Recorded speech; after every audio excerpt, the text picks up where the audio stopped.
Ogi manu yigo kimao.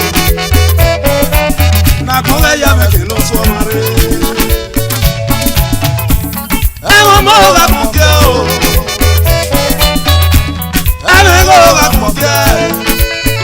Otuni kama ropa ya maete na kweko.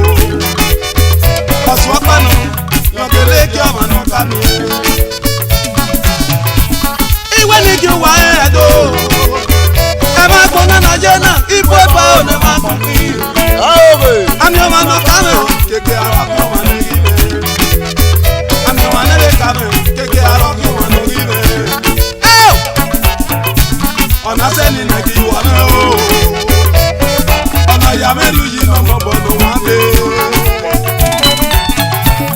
Amo baga de no de o. Amo baga de no de. Etari pa lo wa nya wa.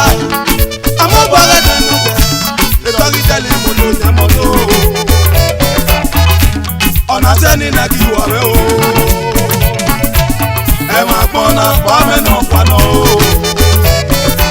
Eri kelese no fe. Osatane bebe no wa. Awa no ye gari na o. Gere gire ne papa ke so ewelele ne gari o wa. Gere gire ne ke so ewelele ne gari o wa. Demini ya ne papa e. Okay. Demini ya no sa me o. Ne ya u me o. Demini ya no sa e. Bibi ya yi no mo me na o. Demini ya no sa e. Ne ya u me o. Amiete na u. Agi miete na e o. Amiete na u. Agi miete na e. Awu ga ma wo papa o. E ma ne gari o ba e ga ti o sa no. Amiete na u. Agi miete na e. Awu ga ma wo. E tari e ba e ga ti a pe ijo ko sa no. Amiete na u. Agi miete na e. Awu ga ma wo. Tari e ba e o. O sa ko lo pe.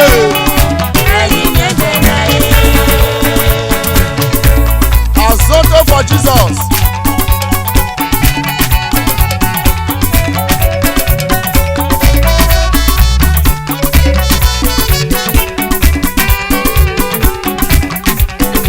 Osariemen no ti won ta lo pa no re re re.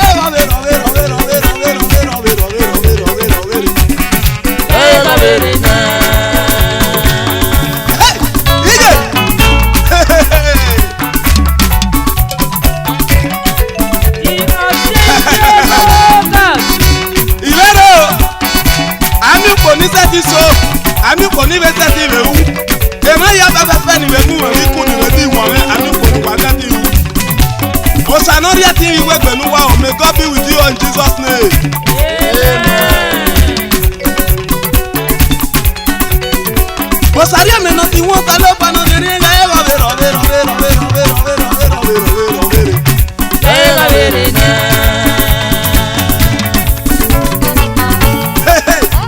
Ala hira yi. Iyo sa lo pa paso bele dia. Osariemen Osarenmwinda.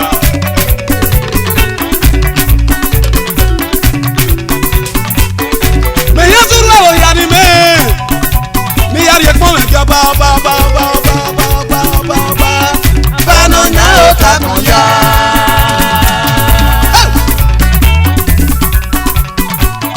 Ogele mi gbo. Mi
Nagode, Allah, Nagode, Allah, Nagode, Allah, Nagode, Allah, Nagode, Allah, Nagode.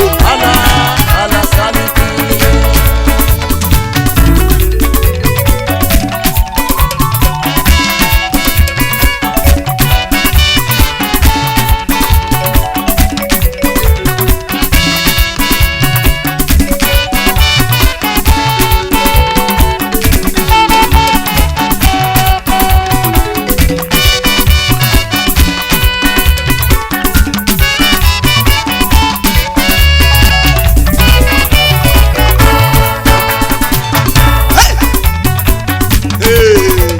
Mama ekele,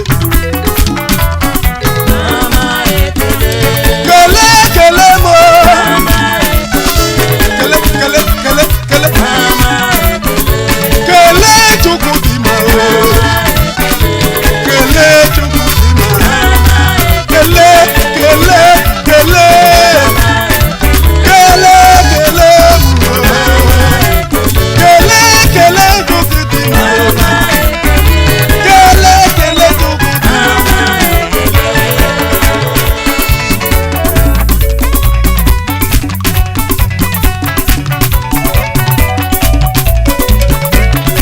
Ẹ ṣé Olúwa mi. ẹ ṣé Olúwa mi.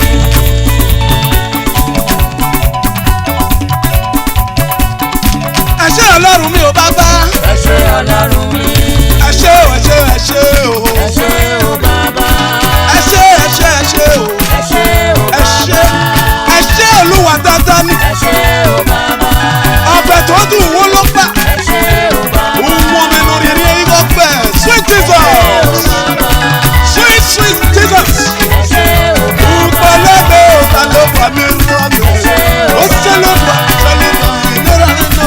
Ẹ ṣé o Ìpàlẹ́gbẹ̀ owó kìí rẹ̀ o. Ẹ ṣé o Bàbá. Iná rẹ̀ ni yẹ kó wọ́n ta náírà rẹ̀ o. Ẹ ṣé o Bàbá. Iná rẹ̀ ni yẹ kó kú ilẹ̀ o. Ẹ ṣé o Bàbá. Ẹ ṣé. Ẹ ṣé o Bàbá.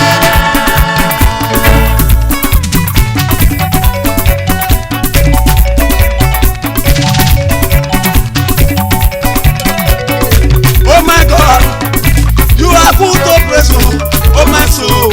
Rise up and praise the Lord. Oh my God, you are good to praise. Oh my soul, rise up and praise the Lord. Oh my Jehovah, you are good to praise, oh my soul. Rise up and praise the Lord. Oh Papa, my God, you are good to Oh my praise. soul, rise up and praise the Lord.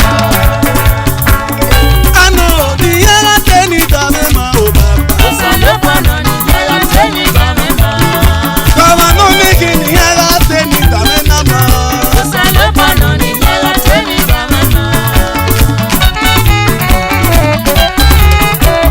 Osarenmwinda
Osarenmwinda De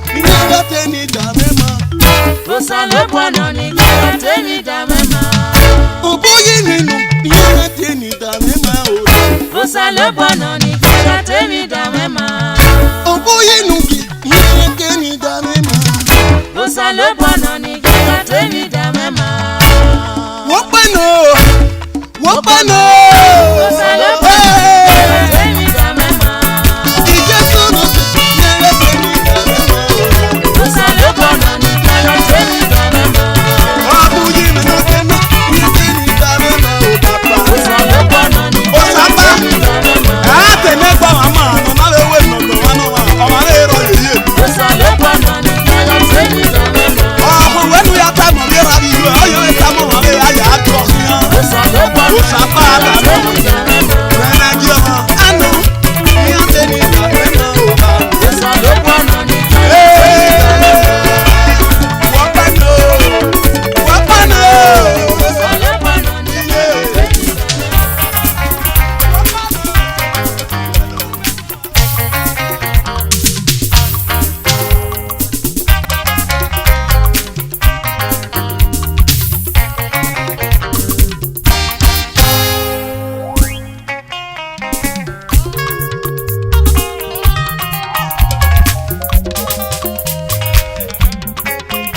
mame que no mama comeje la bora o Osanonya umame do mame que no mame meje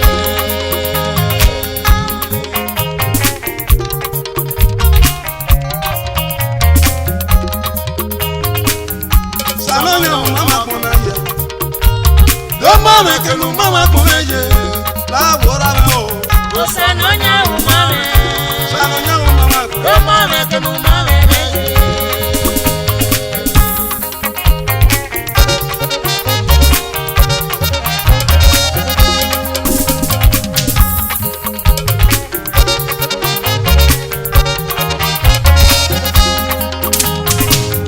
Sanonya mama ko do mame que no mama comeje la wo baba o Osanonya umame e mo ni success fún pe do mame que no mame meje akon lo ma pe baba o ebi lo o akon pe mama Osane gari obo yo mama ko e ba nu na yo akon lo eta na beru o eju se no se me o ge so yi me eju ya no ri o me o ge ri o yi me eju se no si ye me ge se eta na beru o no mo fe so me o ge po o Osanonya umame Sanonya mama ko do mame que no mame meje obo sano ne mi na ko maji obo sano ne mi na ko maji wala uba ko ko sa ya je wala ke ba ko sa le ya je emi no mo ga ke ba ko pe baba ye emi no mo ga wa ko po ta lo po je yo we ko bi e wa de ri we era me we yo we be me yo iye me we yo we be me yo ikabie gita iga pe gita e igba tene ri we bonia me ve que na ri we mo ke ma ya sa wo ito Osanonya umame Sanonya mama ko do mame que no mame meje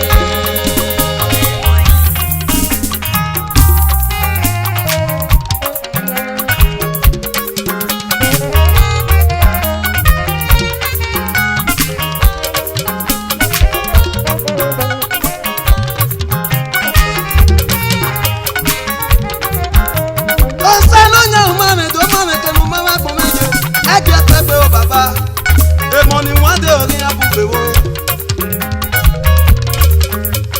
e mo ni bu e wina ne ma mi wina ya wina doke du wa ni a e mo ni bu ye we be no yo ya ma mi wina ya wina doke du wa ne mo e mo ni suse ori abugbe wo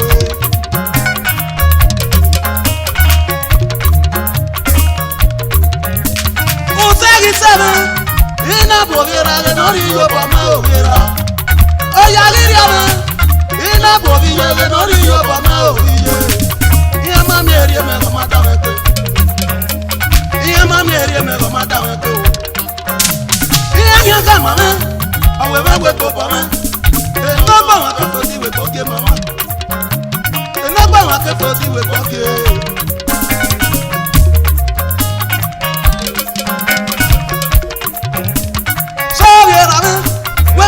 Jesu ma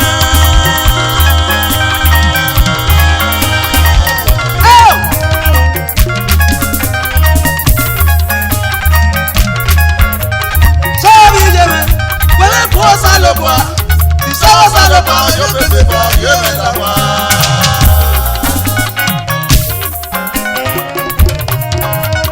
ani mi na ya ke sa me nu ta so bi je era ko na be kai mi de o amo Osapanye na ko onya ene iwi oru bayira onya to so wa be no sakwala era yeye so yera me wele ku salo bo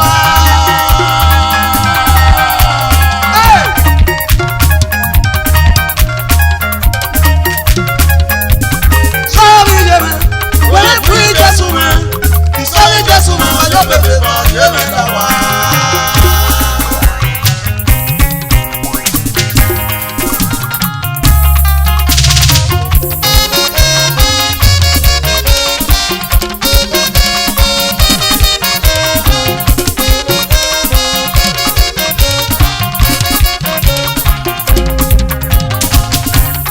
Obito Roka.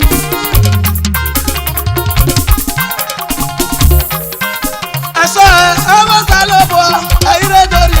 Asa emo salobo ayire dori.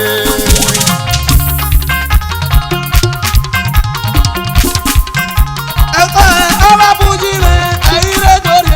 Asa emo salobo ayire dori. Alelo sabioya.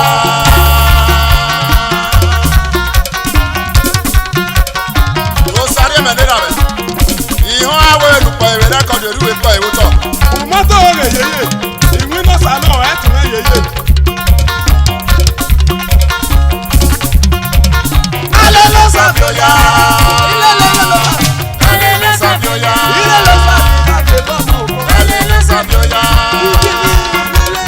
Alele sabioya. Alele sabioya. Ayo salo. Alele sabioya. Ilelo sabioya be mama. Alele sabioya. Alelo sabioya be big brother. Alele sabioya. Alelo sabioya be beba. Alele sabioya. Alelo sabioya be beba. Alele sabioya. Obiana kungiaga wino. Alele sabioya. Obiana kungiaga wino brother. Alele sabioya. Lele. Ana kina. Iyo salo buano. Alele sabioya. Ola ko wa pasoto. Alele sabioya. Ola ko wa pomo ladies. Ami eneke saya kubo. Ami eneke pe yi. Alele sabioya. Wele pe mara. Wele pe ni Jesu. Osaramu we pe na. E baba wo dede wo yi. Alele sabioya. Wa wele pe ni Jesu. Imuno sate. O da me pe ya kan. Alele sabioya. Apa wa wu ni to yo me pe. Alele sabioya. Obiana kungiaga wino. Alele sabioya. Obiana kungiaga wino.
Wawe, emi dame ke no so wari o.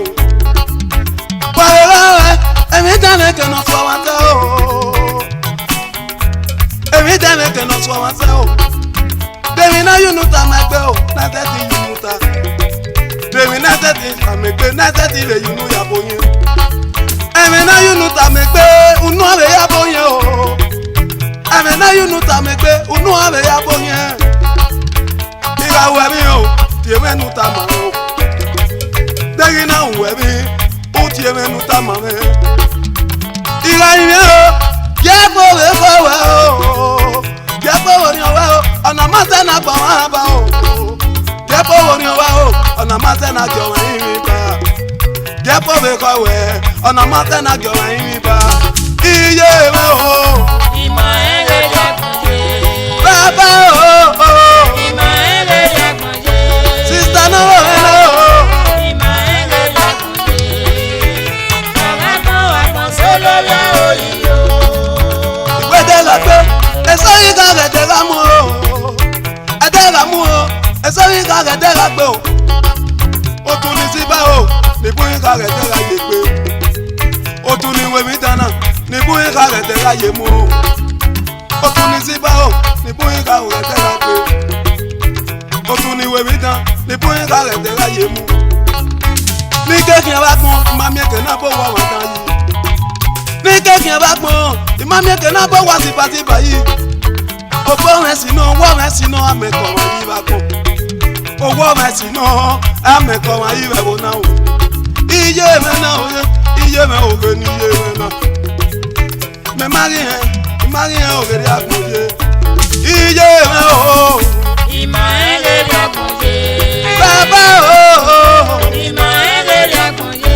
Sista náà wò mí náà o. Ima ele yakuje. Baba mo akonsolo ya oyo. Ima warebu kaderio. Eke ima na rebu karie ba e. Wa go pepa wa ye papapa. O wa soko e ri ebiki eni mana ye ba emi. Ona wa te ba gaviri. Ije me. Ije mi we na agba me nwe. Ana agba me nya. Ege no ya kwere e bo ya na we bo kin. Owo wa ni egbe wa ne pi ya na bo ma ogun yo pe. Owo yen wa bẹ̀rù pé apá wa bu yen de yen orí yen náà wa ko. Owo udu na wa wi yen gwa. E bo ya na we to ale mi wi wa. O ku ni we u, e una we na agba me won we. Nu yen na ri agbon ri awe. E ba ni me na do you de mera me bu me. Owo Osariemen no ime owe ni ewe mi tan ke mi tan le. Owo de ni awe o ere. Owo ri o me ri soto. Owo gbe ire ri odo asie hypertension, heart attack, ne bo di hypertension.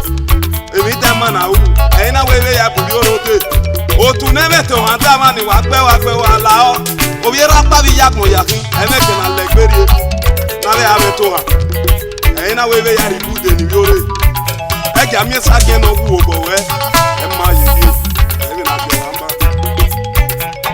ìbùdó yé iye rẹ o. Ima ele yakuje. Bàbá o. Ima ele yakuje. Sista náà wẹ̀ náà o. Ima ele yakuje. Baba mo akonsolo ya oyo. Kwa bí ewu má bí ẹsẹ̀, àríwé náà kò wá rẹ̀ o. Akilo wa kina se, owa pa kina. Kí ló wá kíná ṣe o? Ẹ sọ pé kíná o. Akilo wa kina se, owa pa kina. Kí ló wá kíná ṣe o? Ẹ wá pa kíná wá náà o. Akilo wa kina se, owa pa kina. Ọ̀sẹ̀ náà gbogbo ẹsẹ̀, ọ̀bẹ ẹsẹ̀ ti lè mú wọn nẹ̀ kíná pa. Akilo wa kina se, owa pa kina. Ọ̀sẹ̀ náà gbogbo ẹsẹ̀, ọ̀sẹ̀ tí rí èmi ìjọba yan èdè ẹ̀ka lọ. Akilo wa kina se, owa pa kina. Ọ̀sẹ̀ náà wo mi wo mi rọ́mọ̀ wo mi ìjọba lè lọ mọ́ ẹ má yéye. Akilo wa kina se, owa pa kina. Ọ̀sẹ̀ náà gbogbo ẹsẹ̀ náà ọ̀bẹ ẹsẹ̀ ti lè yọ̀pọ̀ gbẹ̀gbẹ̀ bá ní àpò wa. Akilo wa kina se, owa pa kina. Ọwọ́ kan náà rẹ̀ wọ̀ wọ̀ kàn yẹn àti tí àmú èrè wà sún ní àpò wa. Ọ̀sẹ̀ náà. Akilo wa kina se, owa pa kina. Ọ̀sẹ̀ náà wo mi wo mi rọ́mọ̀ wo mi ìjọba lè lọ mọ́ ẹnu pọ̀lú wú dá máa sàmú ẹ̀ka lè dá máa o. Owa pa kina. Àpò ọ̀gá mi rè nóbi ọ̀pọ̀, àjẹrà sọ̀rọ̀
domena dali oni mege no gomena o e oni meni meme yekweto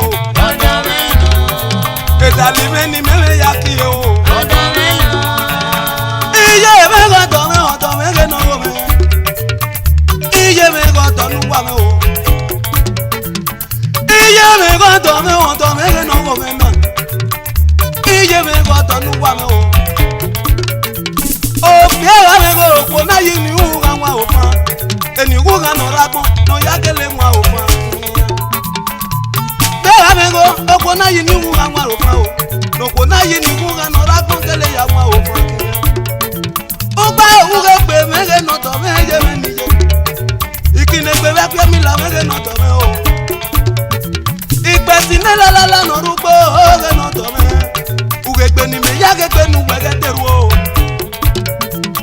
Ege to pe agele mi go no kele wa lo no ku e ko na kele yi ni wo ga wa ro fa o ewe ni ye sa e ja mi go pe agi me go je mo e de gbe no ra pon no ko ya kele ku pe yo o pe no ma kele no je o no ma kele no je ba pon o pe no ma kele ni wa ye ya se ame we ri o po o pe no ma kele de mo ga be da me ga be je ko pe so no na fi na go pe yo so no na fi o je ni Osanu yigo kume na bo kame mieke na gatie motome na bo kame mieke na gatie motome nu wa me o jewe ni sweetie mege no tome na o etalime e oni mege no go me o e oni me ni me ye pe ko ni etalime ni me ya ki o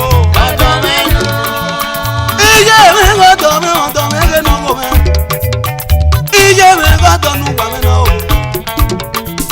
Iye me ge ne po me na Iye me go to nu wa me o Abi po ya ni oji na ri no to uyi wa ga mi Uyi no kwata be pe no ya kele ga ku wa ya ki Abi po ya ni oji na ri no to uyi wa ga mi Uyi no kwata be pe no ya kele ga ku wa ya ki Iwo do ki wi na de o we sa me na no ya kwe o O te kwere guri e ba e yo u ga o e go lo ye Gbọ́dọ̀ rẹ̀ rí ọtí ìwìn náà dàpọ̀ ọmọ èèyàn sọ tẹ̀gá jọ wá.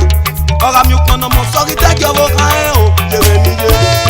Ọ̀rọ̀ mi pàtà nà mọ̀ sọ́rí tẹ́jọ́ wò kàn ẹ́ jẹ̀rẹ̀ níye. Èrú ń dè wọ̀ kí ẹ̀ támú nẹgbẹ́ yàrá o, jẹ̀rẹ̀ níye. Mọ́mí ògbó náà máa kú ní mẹ́nà rọ̀ jẹ̀rẹ̀ níye. Ẹ̀tẹ́tẹ́gbẹ́ nà rágbọ́n nà tí wọ́n wé èrì yàpò yẹn níyàn. Ẹ̀tẹ́tẹ́gbẹ́ nà rágbọ́n nà tí wọ́n wé èrì kẹlẹ̀ yàpò yẹn. Ẹ̀tẹ́tẹ́gbẹ́ nà rágbọ́n nà tí wọ́n wé èrì yàpò yẹn níyàn.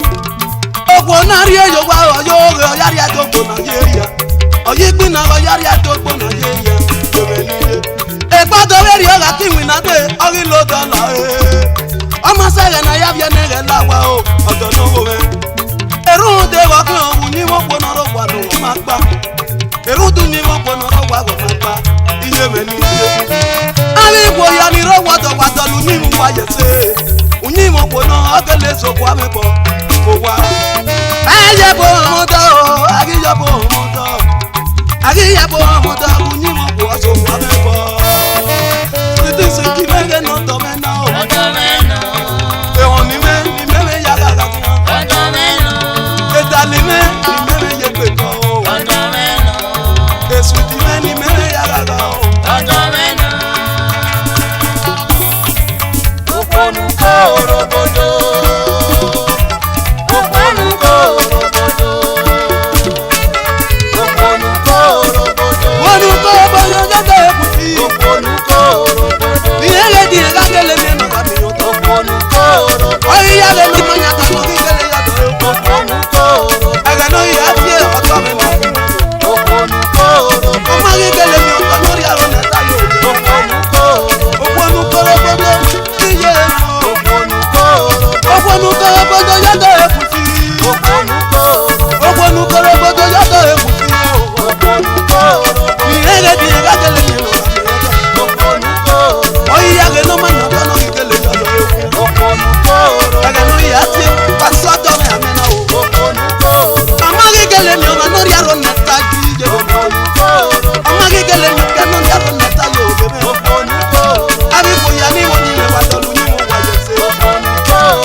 ọgbà wọn ni mẹ́wọ̀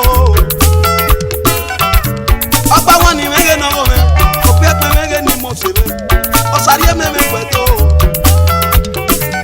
àpamọ́ kí fọ́tún wéwé nù yé ètè wọ́gárí ọ̀ bàbá ọgbà wọn ni mẹ́gẹ́ náà kọ́ o ọmọ náà mẹ́gọ́ ọ̀sẹ̀ ti kàn bẹ́ẹ̀ ní ìgòyè ọgbà wọn ni mẹ́kàn ní o ọmọ náà mẹ́gọ́ ọ̀sẹ̀ ti kàn bẹ́ẹ̀ ní nàbọ̀ wá ọgbà wọn ni mẹ́kàn ní o ọmọ náà mẹ́gọ́ ọ̀sẹ̀ ti kàn bẹ́ẹ̀ ní nàkí mọ́tò ọgbà wọn ni mẹ́kàn ní o ọgbà wọn international ọgbà wọn international gẹ́gẹ́ ọgbà wọn náà ìyẹn tó bá yẹn náà don ọgbà wọn international hotel mami ọgbà wọn ní mọ̀ọ́sẹ̀ náà ẹ̀rọ mi yẹ́ ibi ọ̀tọ̀tọ̀ wò wá aná àti ẹ̀ wúyí èmi gàrí ọ̀rí sọ ẹ̀wẹ̀ bò ọ̀rí gbogbo tó ẹ̀ kìíní. Tí ó àwẹ̀ business èso yóò tọ̀ ní ọ̀wẹ̀ tọ̀ ní ẹ̀mú gbogbo àgbọ̀ kàrà yẹn tọ̀ tó yọ adọ́gẹ̀ lẹ́gbà ẹ̀rọ yánà tó àti ẹ̀ ọgbà wọn international.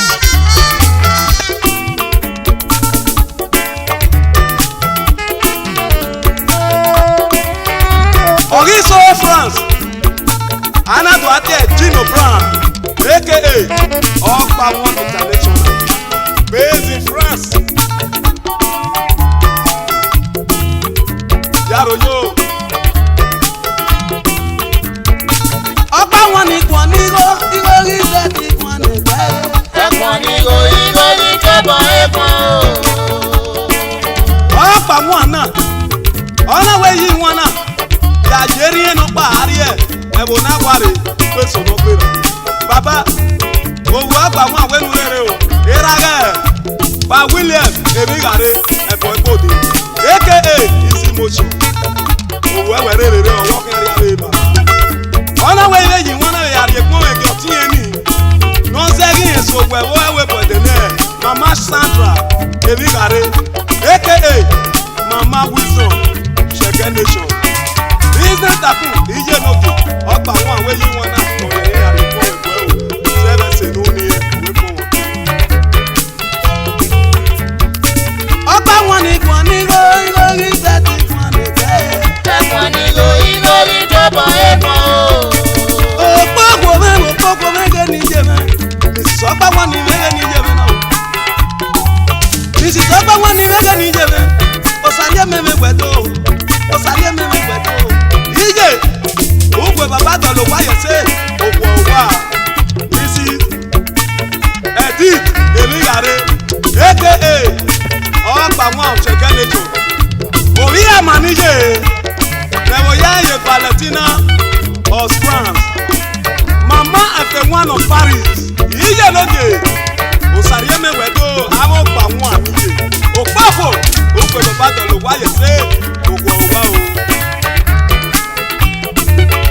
ọlọ́wọ́ èyí wọn náà yà yí rè gọ́bọ̀ kan gbà wọn iye náà máa wà mọ́kọ́ òwú ẹ̀wẹ̀ rere o iye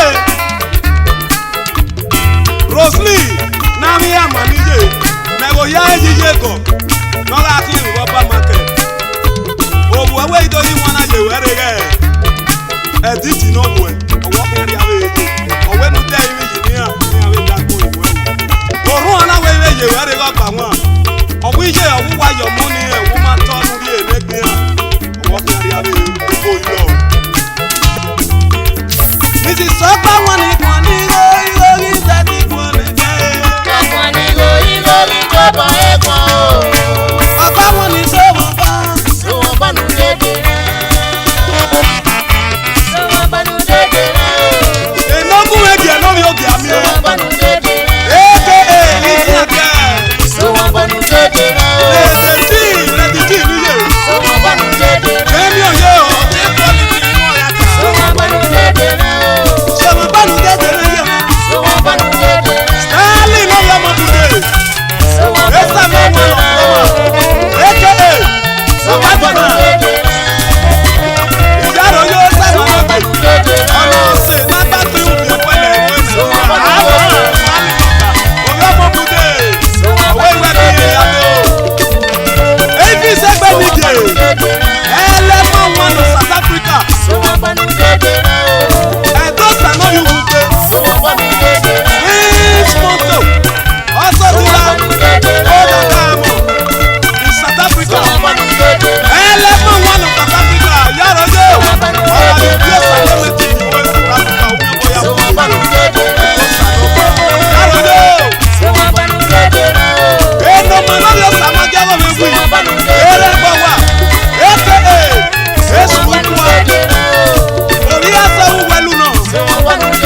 general secretary.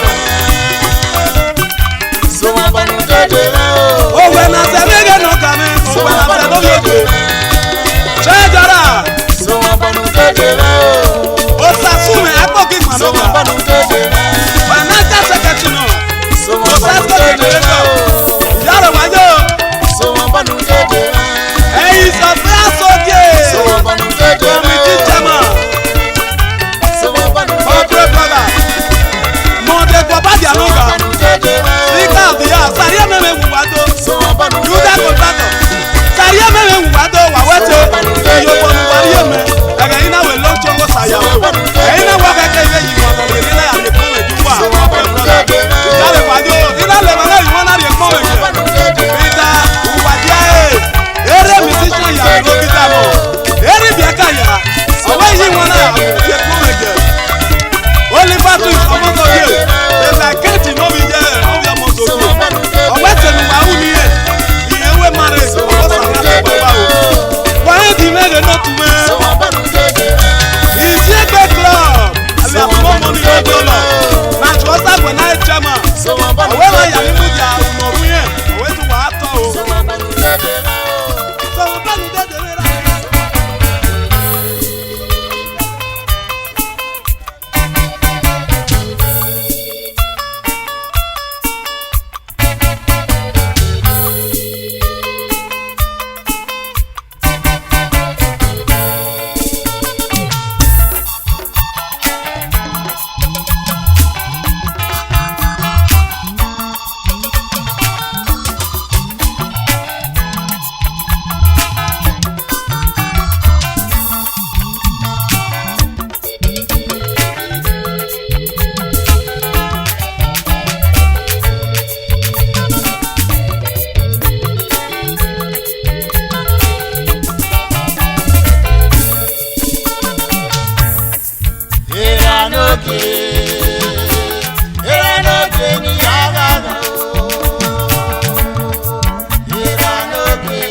Nosati atasuna. Baba when it is now. kenu ye ina wenu ya me womo sewa mo ne me rameje e una rie me pa mo koko papa ah ma be ni ya ti awe o esenu me fo a ope usoma no sake no dori yobo me no dori e me usero ko no sati adam baba edogbonu ye eye wa teme we no ma ya segbe adam osomole o wa teme we no ma baba wa mi e baga wa sebe derio ase no pera adam osomole ido we kan pe wo gida upo ipa yu wa nanu we so mi ona wa da mani o tu ni ma e PDP ona wa na ma ye we aro tu ni o ma be no sati adam ona upo ni mana we kan pe na ona wi osu e na ona we community we fa oyobo ya mo pe o be transformer yi beta yi ore ko local government council beta yo wu ki ano pe ona wa we na ya no sati adam e la ni me na le en o somo le be en we yo bo wu ga ma wo tu ni ona wa ni bu ga ro tu ni na no pipe o ma te ti supo no yo wa e ama we to ya sa me ni ra bi je mo ore no sa ma je we rio no sati adam e wo ya mu egbe kase nu la ladan ni ari o bo yo yeke nda eta yinu ka ru e go local government chairman ni awu wa ya won wu papa wen uji wa ite yeye era no ke Era no ke ni ala era no ke no era no ke no sati adam era no ke ni ala oh era no ke no sati adam papa when dey smile I can afford it to show era mono kwa moya muno baba imoto ne nwa ni we fina e ma ni buwe uwodo ame ina we amato oge ina we abo wa ko ma na fe ta mo ru pa efete no ma je ore no sanera me na beteke ni ye awe gi ani babo me e baba we ni le ma na ka mu wa owi me moto na ya yiku na ti e lori owo rere so mo bo e igbe ma papa ona be akofo me dere rundagi yiku so e o ahememe be ya ona do ye police ya mu o wi meru so mi no ku ye fia ya agale mo pa we no ku e fia o sa lo kwa no ki ma ko o bo yi ma be ya o bo yi ma be wa o ime mi o be ni ata ma we ri ata ko era me no dire era no ke me no ke no sa me era no ke ni ala no sati atasi me ra me era no ke no sa era no ke ni ala oh Mrs. Nosanije Floresi na me no sati adam ona ije no fo ane egeneri won ije benu ya de baba yi geri obo yen igbere ruda wo wa Floresi nije na ije no die no ona ije ikweso arowa erodo are yen ya ogbe ije do are yen ya ogbe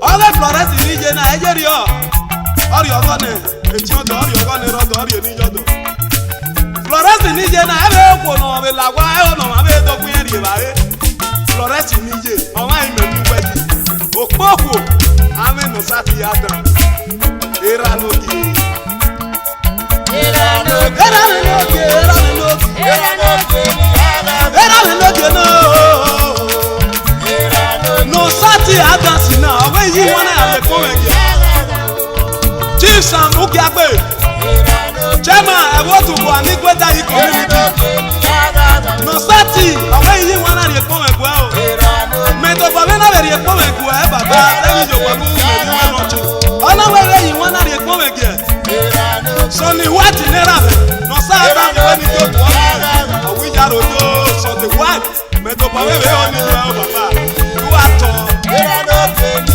ala era me no ge no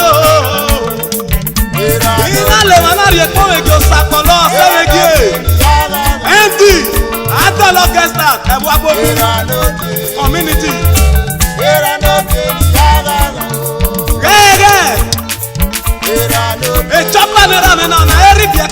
Oeka, Yarojo Baba. On the way you want to go with your son, Monday Abu, MD, Tare Moto.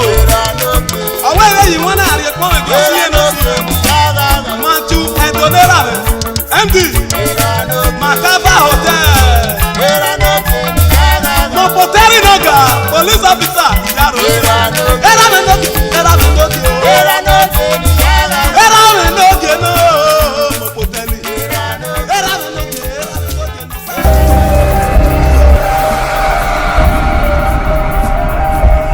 Technics Audio, certainly the king of old school music.